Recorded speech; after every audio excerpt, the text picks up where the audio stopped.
Welcome back to Investing Talk podcast, where we sift through the noise to bring you the clearest insights on topics that matter to you.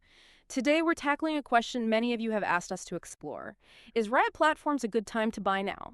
We've looked at a whole stack of sources, detailed investment analyses, recent earnings reports, even some speculative rumors. We're going to unpack everything you need to know about this significant player in the Bitcoin mining space. Our mission today: help you cut through the complexity, understand the key drivers, the opportunities, and importantly, the risks tied to RIOT Platforms.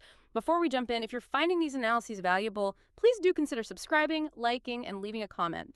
It really helps us out immensely. And if you'd like us to look into a specific company for a future discussion, just leave a comment below. We do read them. And hey, if you're feeling extra generous, you can always buy us a coffee. The link's usually down below.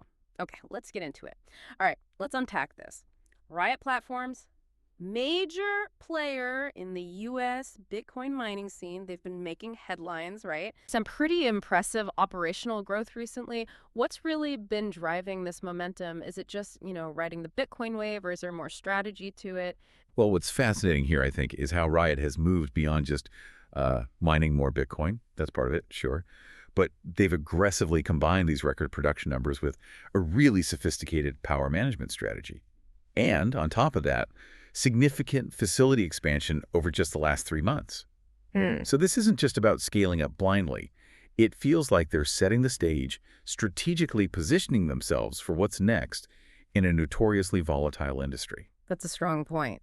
Let's look at the specifics from the past few months then, because the numbers, they really tell that story, don't they? Yeah. Take July 2025, RIOT produced 484 Bitcoin. Now that number alone is pretty good, but what's insightful is the efficiency, right? An 8% increase over June and a striking 31% jump year over year. Yeah, the year-over-year number is key. Exactly. And they reported net proceeds of nearly $55 million from selling Bitcoin. But here's the bit that really highlights their ambition, I think. They expanded their Corsicana, Texas operations, another 238 acres, Right. bringing their total land there to 858 acres for what's planned as a massive 1.0 gigawatt facility. That's huge capacity potential. It is. And why does this matter to you, the listener? It's not just land, it's future potential. They're literally laying the groundwork that could let them easily outpace competitors down the line. And here's the kicker, the real operational detail. Almost $14 million in power credits in July. $13.9 million. Which led to this remarkably low all-in power cost, just 2.8 cents per kilowatt hour. That's incredibly low. That's not just, good energy management. That's turning a major cost center into a real competitive edge. Right. It's almost like they've cracked a code there. Indeed. And that power management isn't a one-off. It's a core part of their strategy. If you look back at June 2025, they mined 450 Bitcoin then.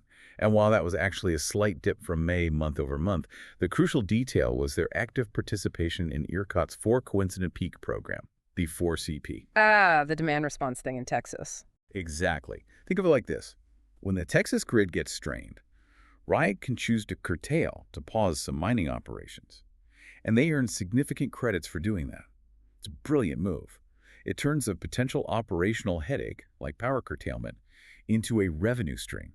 Yeah, that's smart. Not many miners do it at that scale or that effectively. Very few. And despite that short-term dip in June, the year-over-year production still skyrocketed by 76%. So that indicates, really robust underlying growth trends, much more telling than small monthly fluctuations. Plus, they held over 19,000 Bitcoin at that point and reported another $5.6 million in power credits, just reinforcing those cost efficiencies. And May 2025, even before that, they'd already hit record Bitcoin production levels for the quarter. Setting the stage for the summer. Right. And that period also saw increased investor enthusiasm, sector momentum. RIOT's share price was gaining along with Bitcoin and other crypto-related stocks. We also saw early signs of institutional interest starting to creep in, right? Peers increasing capital investment. It suggested a supportive climate for RIOT's expansion plans. Absolutely. This operational agility, particularly the power management in Texas, it really does stand out. It's such a critical competitive edge in a sector known for, high volatility and massive energy demands. Their ability to adapt and capitalize on those power market dynamics, that translates directly into better cost efficiency, better profitability, sets them apart. It really does sound like they've got the operations dialed in, almost like you said, a cheat code for energy in Texas. So these operational wins paint a really compelling picture, top of their game in execution. But As any seasoned investor knows, great operations need a solid financial engine behind them, right? So let's peel back the layers on the balance sheet. Does this operational strength maybe mask some vulnerabilities, or is this growth funded sustainably? That's the critical question, isn't it? Because a strong balance sheet, that's the foundation for sustainable growth, especially in this sector. Hmm. And RIOT platforms, well, they demonstrate pretty robust financial footing. It seems to solidly support their ambitious expansion strategy. Looking at revenue and earnings, for the full fiscal year 2024, they reported total revenue over $800 million. Okay. And net income for FY 2024 was almost $300 million. That gives you a healthy 37% net margin. Wow, 37%. That's impressive in almost any industry, let alone mining. It is. More recently, Q2 2025, net income nearly $220 million. And total revenue for just the first half of 2025 already hit almost $500 million. Strong first half then. Very strong. However, and this is important, you got to remember, analyst consensus generally expects earnings volatility. It's heavily tied to Bitcoin price cycles. Right. It's not going to be a smooth ride up. Definitely not. It's Yeah. more like a strategic dance with those market forces. Okay, those are some impressive numbers, especially the positive cash flow you mentioned. But in an industry this volatile, does that financial strength, that cash pile, offer a real buffer? Or is it still just incredibly susceptible? I mean, over $900 million in cash and equivalents as of June 30th sounds like a lot of dry powder. It absolutely is a significant buffer. And crucially, looking at their balance sheet from the end of 2024, minimal long-term debt. That's key. Very key. It indicates they're favoring equity capital and using their own internal cash flow for expansion. That's generally seen as more conservative, more sustainable than just piling on debt. Less risk if Bitcoin prices take a dive. Exactly. Plus, operating cash flow for 2024 was strongly positive, allowing that reinvestment into mining capacity without needing outside pressure or dilutive financing. They also had about $25 million in goodwill from a recent acquisition, just highlighting that ongoing investment in expansion. So yeah, that relatively debt-free position gives them immense flexibility, especially during market downturns. Okay, so that strong financial position, how does that translate into their standing in the market? What are their competitive advantages? Well, this raises that important question. RIOT is definitely among the largest U.S.-listed Bitcoin miners.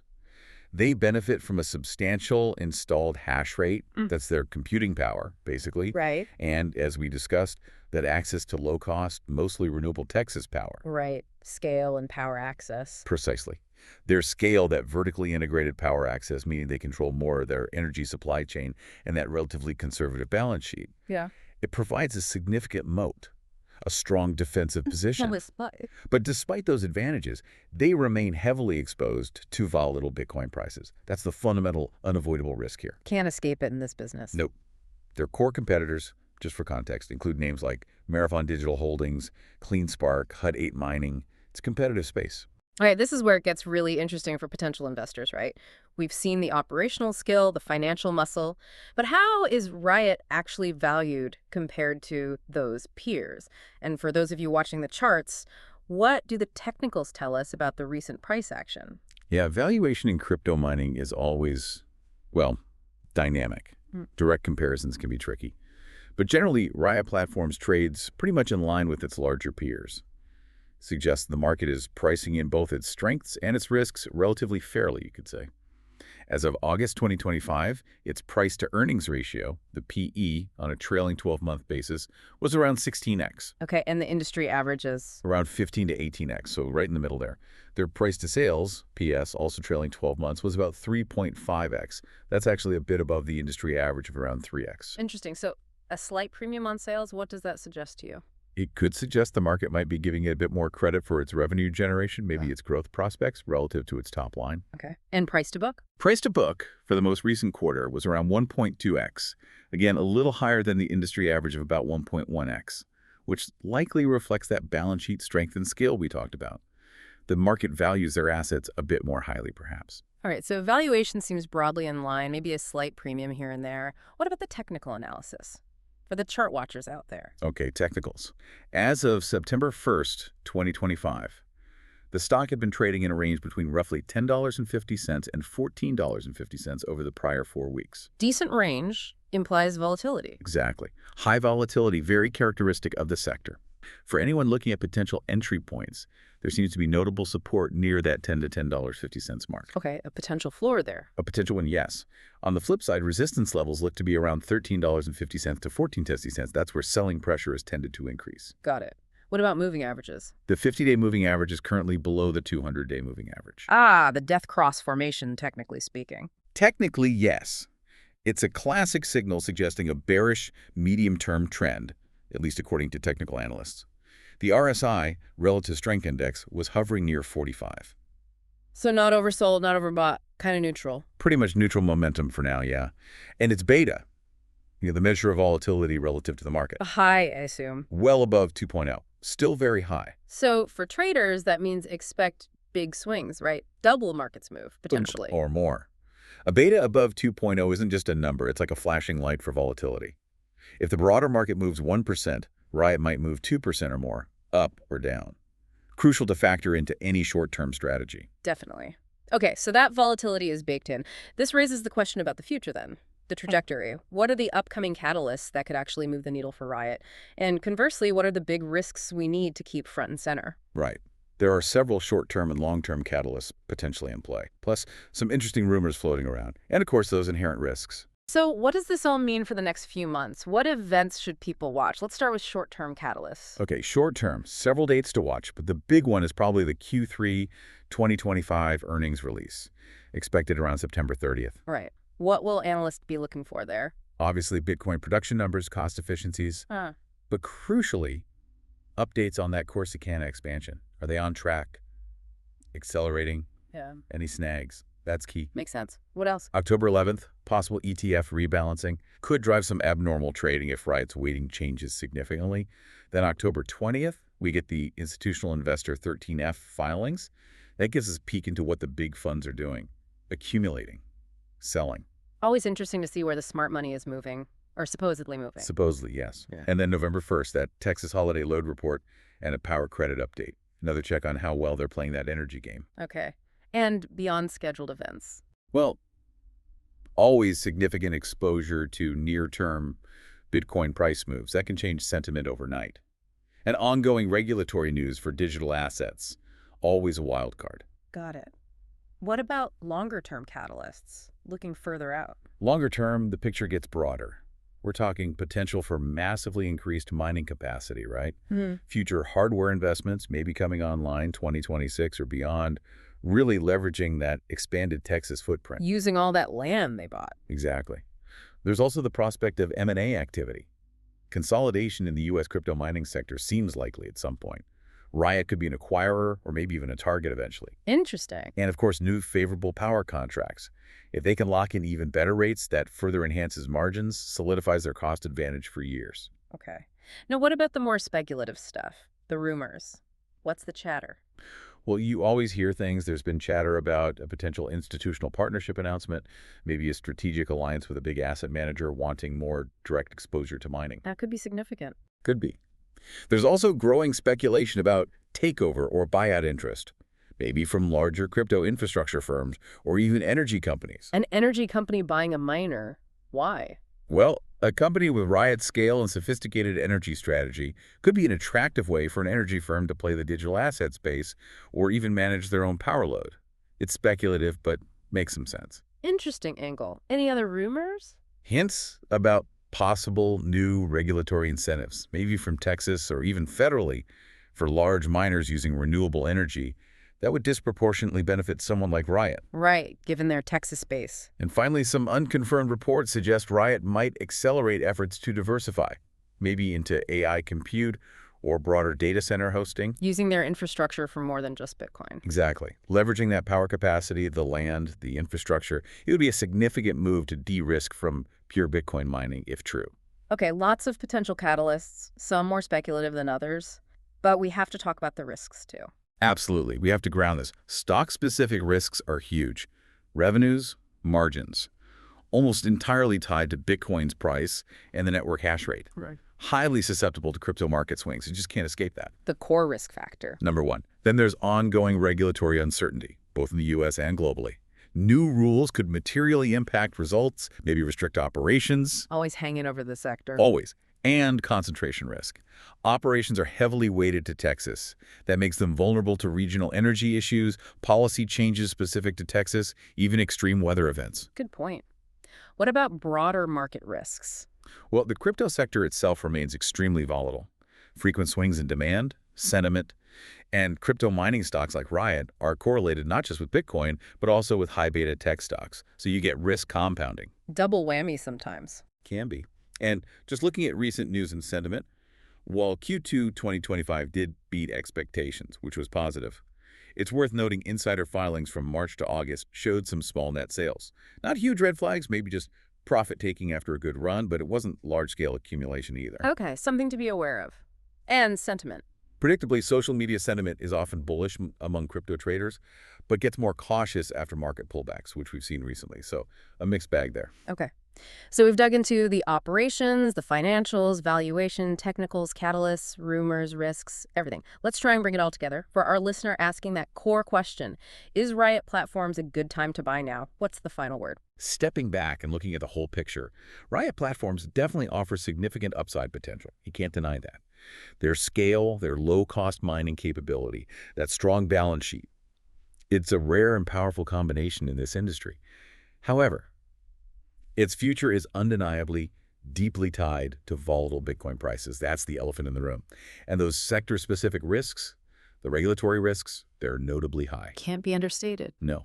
Plus, the technical picture, with that 50-day MA below the 200-day, still suggests a bearish medium-term trend. And recent insider behavior, while not alarming, wasn't exactly screaming buy. So considering all these factors, if we had to put a number on it, maybe a 6.5 out of 10 for attractiveness right now. Okay, a 6.5. So translating that, what kind of investor or trader is it suitable for? Given that rating and the high volatility, it seems more suitable for short-term trading, particularly for those who are comfortable with extreme volatility, who can actively manage risk, maybe trade around those support and resistance levels we talked about. Probably less suitable as a stable buy and hold long-term investment at current levels. The risks are just too high for that profile right now, I think. That was a really thorough look at RIOT Platforms. We've covered a lot of ground, from the impressive operational growth and those strong financials, all the way to the valuation, catalysts, and those significant risks. It's definitely a compelling picture, but yeah, certainly one with a lot of moving parts and that inherent volatility. What stands out most to you about RIOT Platforms after this discussion? What's the key takeaway? The key takeaway for our listener, I think, is recognizing the dual nature of these high growth, high volatility sectors. You have this blend of really strong operational execution, which RIOT clearly demonstrates, particularly with their energy strategy. But it's set against the backdrop of the inherent, sometimes wild volatility of the crypto market. So the question really becomes, how do you as an investor strategically balance that allure of high potential assets like RIOT with robust risk management, especially in an evolving, often unpredictable sector like Bitcoin mining? It's a question worth pondering as you navigate these dynamic markets and think about where a company like RIOT Platforms might or might not fit in your own portfolio.